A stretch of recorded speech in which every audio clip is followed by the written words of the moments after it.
It was a chilly autumn evening when Sarah finally walked through the front door. Her arrival was later than expected, but I was accustomed to her business trips stretching beyond their planned schedules. She wore that same dazzling smile, the one that could disarm anyone. But to me, it felt rehearsed. "Hey, Mark," she called out, her voice carrying that syrupy sweetness she used whenever she wanted to smooth things over. In one hand, she held her sleek leather travel bag, and in the other, a small box tied with a satin ribbon. "I brought you something." I stood up from the couch, where I'd been pretending to watch TV. The air in the room felt heavier than usual, like it was holding secrets. "Late flight?" I asked casually, though my eyes were fixed on her every move. "Yeah, terrible delays," she sighed, brushing her auburn hair behind her ear as she set her bag by the stairs. She handed me the box with a weary grin. "Thought you'd like this." I opened it to find an expensive-looking tie, deep blue with a subtle, intricate pattern. It was something I might have worn to the office back when I still cared about impressing people. "Thanks," I said, trying to sound grateful. "You didn't have to." Her smile faltered just a bit, almost imperceptibly. "Of course I did. You deserve it," she said quickly, turning toward the kitchen. "Let me put on some tea. It's freezing out there." As she disappeared into the kitchen, I stood there staring at the tie. It felt like a distraction, a shiny object meant to keep my attention away from something else. And that's when I noticed her suitcase. It was pristine, like it hadn't been through 3 days of travel. No scuffs, no signs of wear.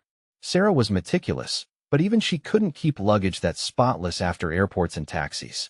Curiosity got the better of me. I walked over and unzipped the main compartment just enough to peek inside. Her clothes were neatly folded, and everything smelled faintly of lavender, as it always did. But something was missing, the usual chaos.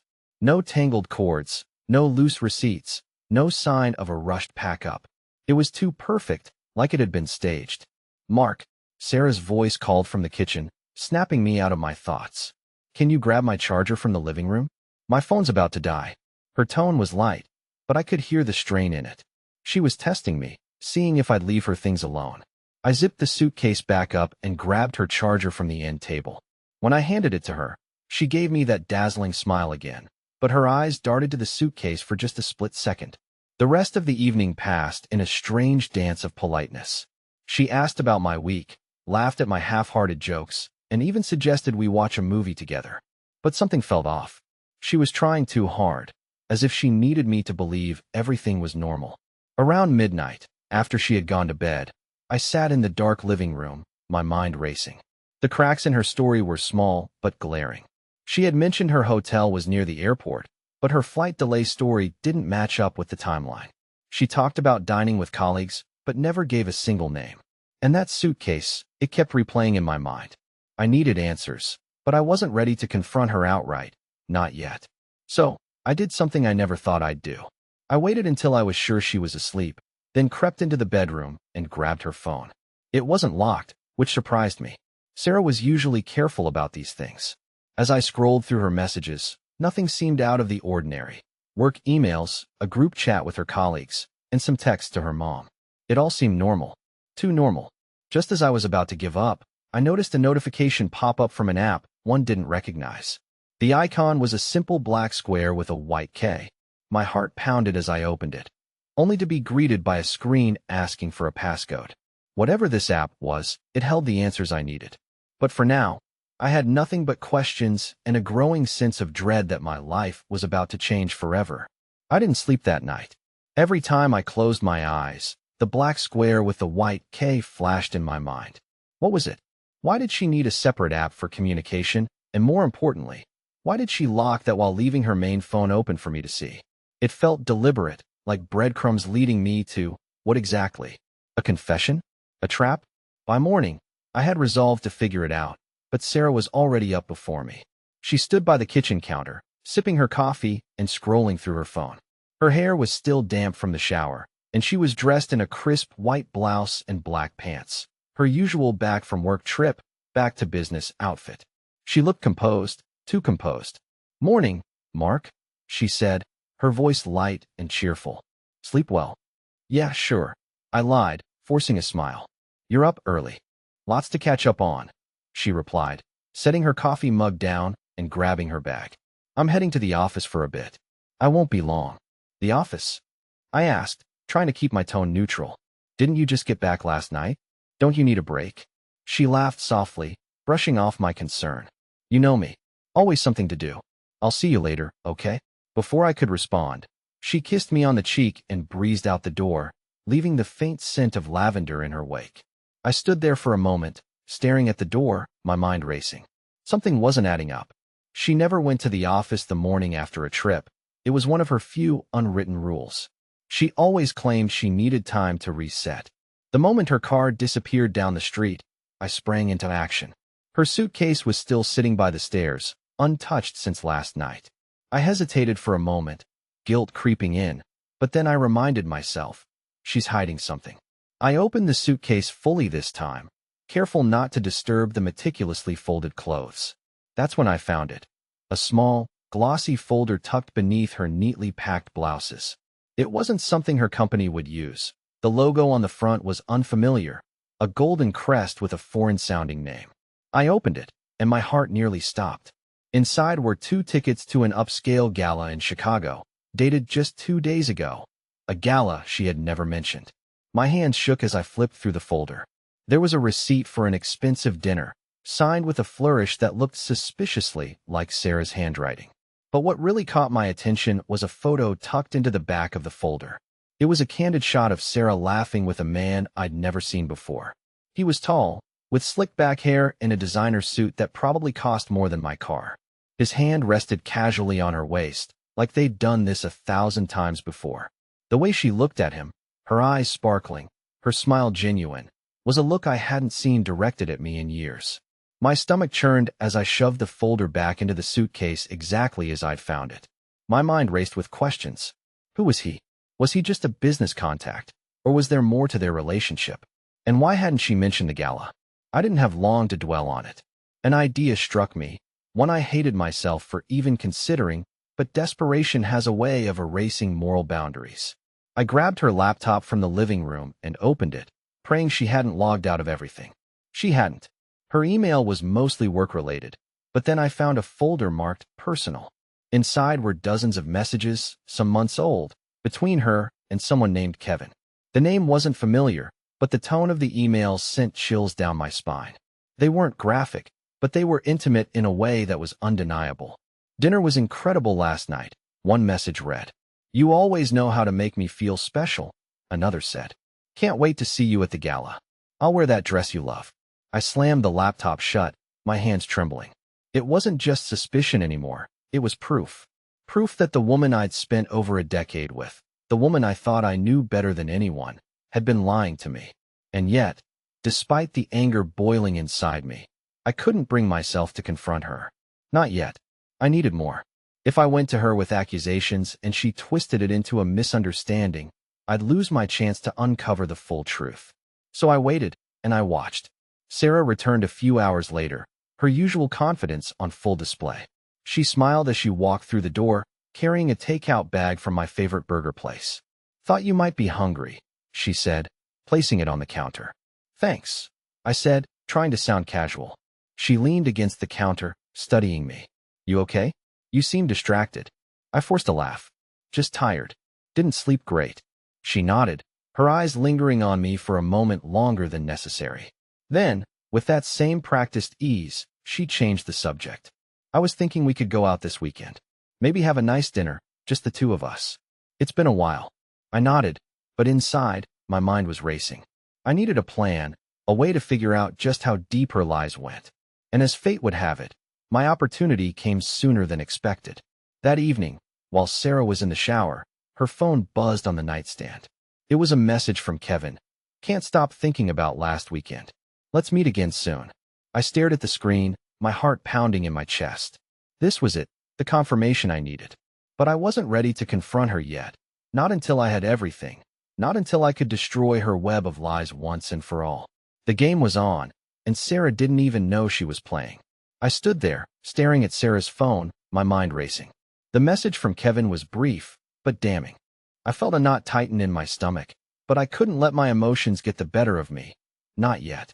I needed to think clearly. The sound of the shower running gave me a narrow window of time. I opened the message thread, my hands trembling as I scrolled up. The messages between Sarah and Kevin were a mix of flirtation and vague plans, but the undertone was undeniable. One message read, "The gala was perfect. I couldn't have done it without you by my side." Another, "Your laugh is my favorite sound in the world. I don't know how I'm going to survive the week without seeing you." It felt like a punch to the gut. My wife, my Sarah, was building a life with someone else right under my nose. But what struck me most wasn't the content of the texts. It was the sheer audacity of her actions. She wasn't even trying to hide anymore.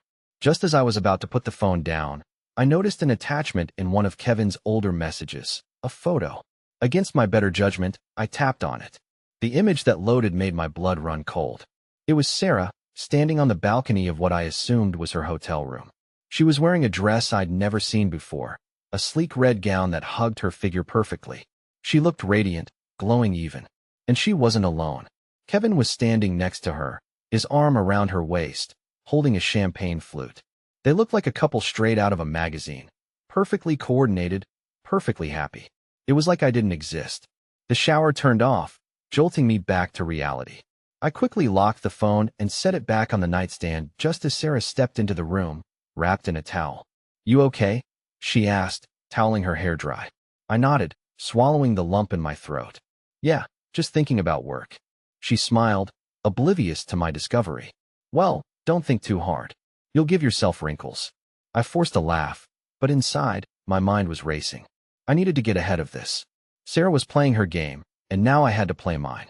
The next day, while Sarah was at work, I began my investigation in earnest. First, I called the hotel listed on the receipt I'd found in her suitcase. I pretended to be confirming a past reservation and asked for details. "Ah yes, Mrs. Linton," the receptionist said cheerfully. "You stayed in our premium suite with Mr. Kevin. I hope everything was to your satisfaction." My heart dropped. Mrs. Linton. She'd used my last name while flaunting herself around with another man. Yes, it was fine," I stammered. "I just needed the exact dates for reimbursement purposes." The receptionist happily provided them, dates that overlapped perfectly with her business trip. I thanked her and hung up, my hands shaking. This wasn't just a fling. Sarah had orchestrated an entire second life. I wasn't sure what my next step would be, but one thing was certain. I wasn't going to let her get away with this. The confirmation from the hotel lit a fire under me. Every detail I uncovered made it harder to keep my emotions in check.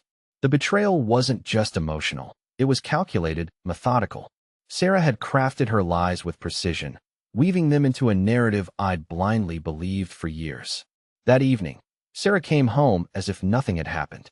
She kissed me on the cheek, chattered about her day at work, and even asked what I wanted for dinner. Her ease in lying to me was almost as painful as the betrayal itself, but I kept my composure. If I exploded now, I'd lose the upper hand. "Let's order in tonight," I suggested. "I'm in the mood for pizza." She grinned. "Works for me. I'll grab us some wine while you place the order." As she walked to the kitchen, her phone buzzed on the counter. I glanced at it out of reflex and saw another message from Kevin, counting down the days until our next adventure. I clenched my fists under the table, but kept my expression neutral. Sarah came back a moment later, holding 2 glasses of wine, and sat across from me. "What's on your mind?" she asked, her tone light and casual. I hesitated, but then I smiled. "Nothing much. Just work stress." She nodded sympathetically, completely unaware that her little secret was crumbling. "You should take a break soon. Maybe we can plan a weekend getaway, just the 2 of us." I nearly choked on my wine. "A weekend getaway?" She was shameless. "Yeah, maybe," I said, forcing a smile. "I'll think about it." The next morning, after Sarah left for work, I decided it was time to dig deeper. The app on her phone, the one with the black square and white K, still nagged at me. If I could figure out what it was, I might get more answers. I started with a quick internet search. It didn't take long to figure it out. KissChat, an encrypted messaging app that advertised itself as a discreet way to connect with special people. My stomach churned. It was like she wasn't even trying to hide her tracks. I knew I needed access to the app, but the passcode was still a problem. Then I remembered something. Sarah was notoriously bad at remembering passwords. She often used birthdays, anniversaries, or simple patterns. My hands shook as I grabbed her phone, trying combinations. Her birthday, our anniversary, even our old address. None worked. I took a deep breath, thinking back to the gala photo with Kevin. The way she looked at him, the dress, the champagne. They probably toasted to something. And then it hit me. Kevin's name. I typed Kevin 123 into the passcode screen, and the app unlocked. My heart sank as I saw dozens of messages. They were filled with emojis, flirty comments, and plans for their next rendezvous. But one message stood out. Looking forward to Paris next month. This time, no excuses. It's just us. Paris. My head spun. She wasn't just cheating on me. She was planning a future with him. My stomach churned, but I couldn't stop reading. Another message read, Mark will never know. He's too clueless to figure it out. It felt like a slap in the face. The woman I had loved for over a decade, the woman I trusted with my life, had reduced me to a punchline in her twisted little game. I put the phone down, my hands trembling. I didn't know what to feel. Anger, sadness, disbelief. But one thing was certain. I wasn't clueless anymore. Sarah had built her web of lies, but now I was going to untangle it and make sure she was caught in it. The truth hit me like a freight train, but the shock quickly turned into determination. If Sarah thought I was too clueless to figure it out, she was in for a rude awakening. I wasn't going to confront her just yet, not without solid proof and a plan. This time, I wanted her to face the consequences of every single lie she told. The first step was documenting everything. I transferred screenshots of the messages from her phone to my laptop, including the ones from Kiss Chat, the gala photos, and even the hotel receipt. I organized them carefully, creating a digital folder labeled Sarah's Lies. The irony of the name almost made me laugh, but the weight of what it contained kept my focus sharp. I knew I couldn't do this alone. My best friend, David, was the only person I trusted enough to help me. David wasn't just a friend. He was practically a brother, someone who had seen me through every up and down of my life.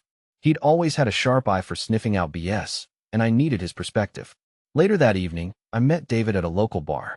The place was dimly lit and quiet enough for a private conversation.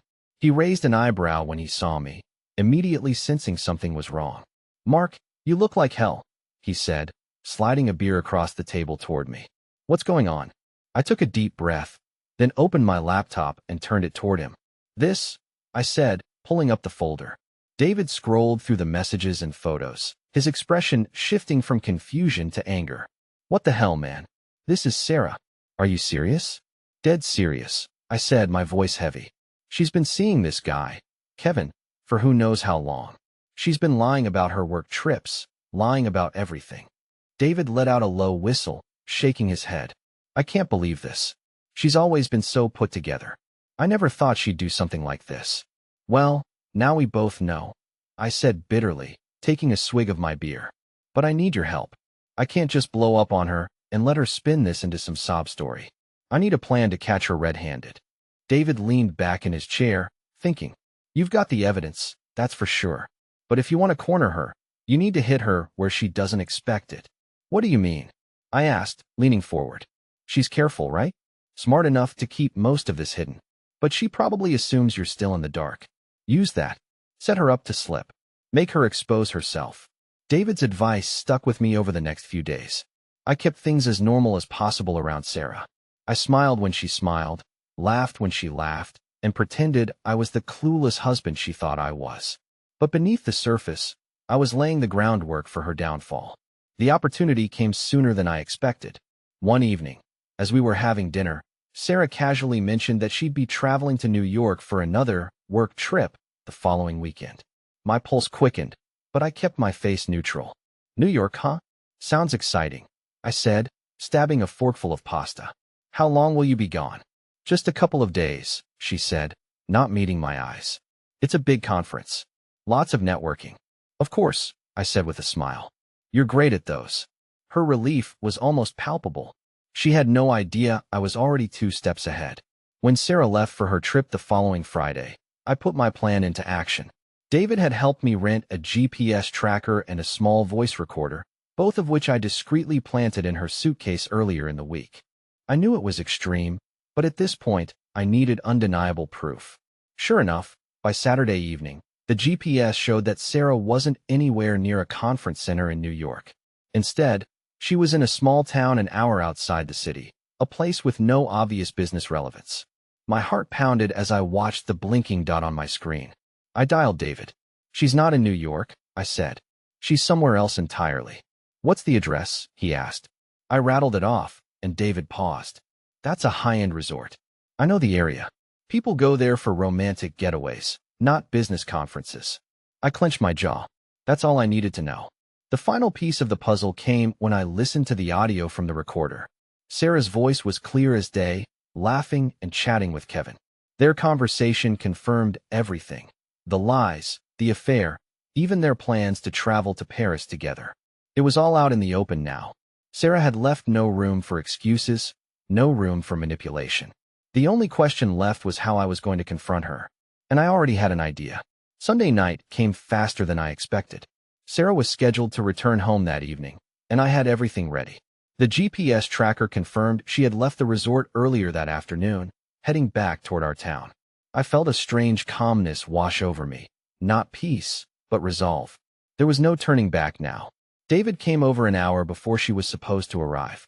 He brought his old camcorder, the kind that looked outdated but was reliable for recording long sessions without interruptions.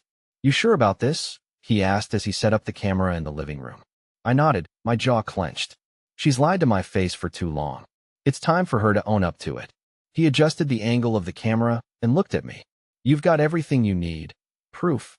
Witnesses, the upper hand. Just keep your cool. Don't let her twist this around on you. I nodded again, though my heart was pounding. At exactly 8:15 p.m., Sarah's car pulled into the driveway. I stood by the window, watching her gather her things, a bright smile on her face. She looked carefree, like she had just returned from a rejuvenating vacation instead of a deceitful escapade. The sight of her filled me with equal parts anger and sadness. The door opened, and she stepped inside, carrying her suitcase and a shopping bag. Mark, I'm home, she called out, her voice cheerful. I brought you something from New York. I stepped into the living room, keeping my expression neutral. Welcome back, I said, my voice calm but firm. She set her bags down and walked over to me, leaning in for a kiss.